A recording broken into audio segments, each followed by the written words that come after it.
जरा सोचो, एक कमजोर सा लड़का जिसे कोई भी पीट पाट कर चला जाए, वो मेहनत करके दुनिया का सबसे बड़ा कुंफू फाइटर बन जाए। कुछ ऐसा ही होता है हमारी आज की कहानी में। चॉय जापान में रहने वाला एक कोरियन लड़का है जो एक फाइटर प्लेन का पायलट बनना चाहता था। इसलिए उसने जापान की एयरफोर्स में शामिल होने का फैसला किया। एक दिन वो अपने दोस्त चूनबे के साथ एयरफोर्स ट्रेनिंग कैंप के लिए रवाना हो गया। वो ट्रेनिंग कैंप में चले तो गए, लेकिन जापानियों ने उनके साथ सौतेला व्यवहार करते हुए सभी कोरियंस को रस्सी से बांधकर उन पर बहुत अत्याचार किए। अभी वहाँ का कमांडर कीटो आया और उसने कहा कि सभी कोरियंस की रस्सियाँ खोल दी जाएं। जैसे ही वो आजाद हुए, उनमें से एक ने कीटो को गालियां देनी शुरू कर दी।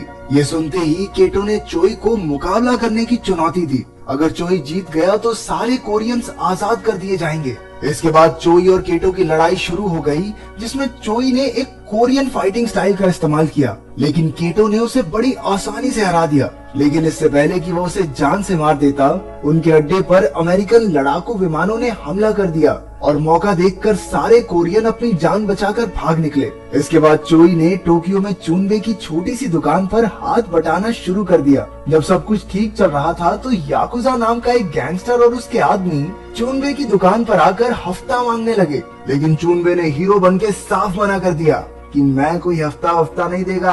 अपनी इस हरकत के लिए उसे अच्छा खासा खर्चा पानी भी मिला। उसे पिटता देखकर चोई ने अपने दोस्त को बचाने की कोशिश की। उसने सारे गुंडों का मुकाबला अकेले किया, लेकिन अचानक याकुजा ने उसकी गर्दन पर तलवार रख दी। वो इतना डर गया कि उसने अपनी पैंट ही गीली कर दी। याकुजा ने जबरदस्ती उसे अपना ही पेशाब चाटने को कहा। भरे बाजार में उसकी बहुत बेइज्जती की गई और आसपास सभी उसका मजाक उड़ाने लगे। पैंट गीली हो गई ना मुतेड़ी। थोड़ी देर बाद भीड़ में से बूमसो नाम का एक आदमी चोई के पास आया और उसे जमीन से उठाया। उसने सभी बदमाशों का मुकाबला किया और एक एक करके सबको चित कर दिया। चोई दूर से छिपकर ये सब देख रहा था और अपनी गैंग को हारता देख याकुजा मुंह छुपाकर वहाँ से भाग निकला। बाद में हमें पता चला कि बूमसो भी असल में एक मार्शल आर्ट्स का खिलाड़ी है। वो भी चोई की तरह कोरिया से था। फिर वो चोई और चूनबे को अपने साथ एक सर्कस में ले गया, जहाँ काफी कोरियन लोग साथ में काम करके अपना गुजारा कर रहे थे। वहाँ सभी बूमसो की बहुत इज्जत करते थे, क्योंकि वही सबके खाने पीने का इंतजाम करता था। वो तो कोरियन बच्चों के लिए एक स्कूल खोलने की भी कोशिश कर रहा था। अभी चोई ने बूमसो से उसे लड़ना सिखाने की गुजारिश की, लेकिन बूमसो ने ये कहकर मना कर दिया कि ये लड़ाई वड़ाई में कुछ नहीं रखा, इस सब के बारे में मत सोच। लेकिन चोई भी इतनी आसानी से हार मानने वालों में से नहीं था। वो बूमसो को मनाने के लिए तेज बारिश में उसके घर के बाहर जाकर बैठ गया। इसके बाद फ्लैशबैक में दिखाया गया कि असल में बचपन में चोई बूमसो से ही मार्शल आर्ट सीखता था, लेकिन कुछ मजबूरियों के कारण बूमसो को अपना शहर छोड़कर जाना पड़ा। रात से सुबह हो गई थी और चोई अब भी उसके घर के बाहर बैठा था। उसने मन बना लिया था कि अगर वो लड़ना सीखेगा तो सिर्फ बूमसो से ही। उसकी लगन देखकर बूमसो भी पिघल गया और उसे सिखाने के लिए राजी हो गया। उसने चोई को मार्शल आर्ट्स के कपड़े और एक किताब दी। फिर उसने कहा कि बिना न्याय की ताकत होने से चारों ओर दहशत मच जाती है, इसलिए इस कला का इस्तेमाल सिर्फ खुद के और दूसरों के बचाव के लिए ही किया जाना चाहिए। जल्द ही चोई बूमसो के ग्रुप में शामिल हो गया और उसने रिक्शा चलाना शुरू कर दिया। अपने खाली समय में वो बूमसो से मार्शल आर्ट सीखा करता। एक दिन चोई ने देखा कि कुछ अमेरिकन पुलिस वाले एक जापानी औरत को छेड़ रहे थे। चूनबे ने उसे कहा भी कि इनसे दूर रहे और चुपचाप घर चले, लेकिन चोई ने सीधा जाकर उन पर हमला कर दिया और उस औरत की इज्जत बचाई। इसके बाद कुछ ही समय में वो बहादुर शेर के नाम से मशहूर हो गया, जो जापानी औरतों को पुलिस वालों से बचाता था। ये बहादुर शेर की सिर्फ औरतों की मदद करने वाली चीज पसंद नहीं आई मुझे।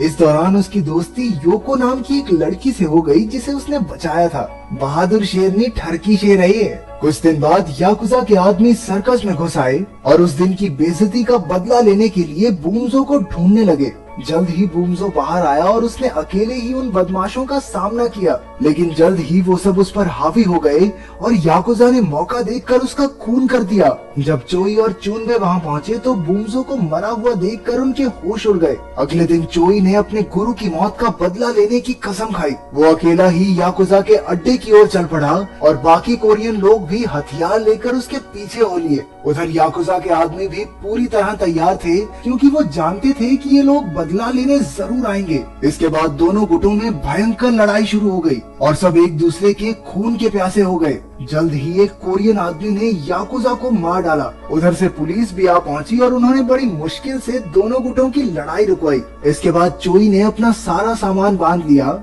और उसने संन्यास लेकर एकांत में जिंदगी बिताने का फैसला किया। उसे इस बात का पछतावा था कि वो अपने लोगों की रक्षा नहीं कर पाया। तभी योको वहां आ गई और उसे जाने से रोकने लगी, लेकिन चोई किसी की बात न सुनते हुए वहां से चला गया। पहाड़ों में जाकर उसने बड़े जोरों शोरों से अपनी ट्रेनिंग शुरू कर दी। वो दिन रात कड़ाके की ठंड में भी प्रैक्टिस करता रहता। उसने अपनी ट्रेनिंग के लिए चीजें बनाई और अपने गुरु की दी किताब से सीखने की कोशिश की। शुरुआत में तो उसे इतने ठंडे इलाके में रहने में काफी मुश्किलें आई, लेकिन वहाँ कुछ दिन बिताने के बाद उसका शरीर वैसा ही ढल गया। धीरे धीरे वो इतना ताकतवर हो गया कि अपने एक ही वार से पत्थर तक तोड़ देता। वो हर समय अपने शरीर को बेहद ताकतवर बनाने में लगा रहता। कई महीनों तक दिन रात मेहनत करने के बाद उसे भरोसा हो गया कि उसके गुरु की दी हुई किताब से उसने सब कुछ सीख लिया है। फिर वो पहाड़ों से वापस शहर में आ गया और जापान के बेहतरीन फाइटर्स को चुनौती देने लगा। सबसे पहले वो नीजो डोजो नाम के कराटे स्कूल में गया।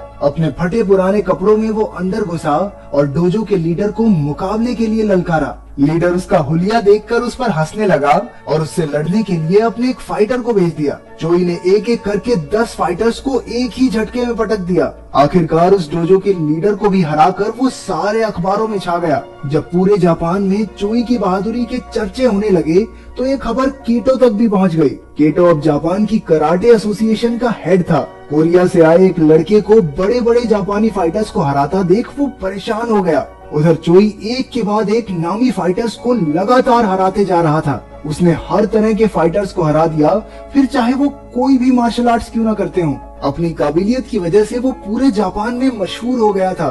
फिर एक दिन उसकी मुलाकात अपने पुराने प्यार योको से हुई। उसकी मशहूरी से जलने वाले कीटो ने एक खबर फैला दी कि वो दरअसल चीटिंग करके जीतने वाला एक ठग है। इसके साथ साथ उसने अपने एक आदमी को चोई को मारने के लिए भेज दिया। उस हत्यारे ने चोई को भरे बाजार में देखा और मौका पाकर उसके पेट में चाकू घोंप दिया। खुशकिस्मती से चोई की जान बच गई और उसकी देखभाल का जिम्मा योको ने लिया, जो उसका पूरा ख्याल रखती थी। एक दिन चोई को चुनबे का कॉल आया और उससे मिलकर उसे पता चला कि कोई उसे मारने का प्लान बना रहा है और अगर उसने कीटो का मुकाबला नहीं किया तो वो अपनी जान से हाथ धो बैठेगा। चुनबे के घर से निकलकर उसका सामना उस हत्यारे से हुआ जो उसे मारने आया था। उन दोनों में हाथापाई शुरू हो गई और चोई ने उसका काम तमाम कर दिया। जब चोई को इस बात का पता चला कि उस हत्यारे की एक बीवी और बच्चा है तो उसे अपने किए पर बहुत पछतावा हुआ। वो उनके पास माफी मांगने गया और कहा कि पूरी जिंदगी उन्हें पालने की जिम्मेदारी वो लेगा। चोई ने अपने मास्टर के दिए हुए कपड़े भी उसकी बीवी को सौंप दिए और कहा कि आज के बाद वो कभी किसी से नहीं लड़ेगा।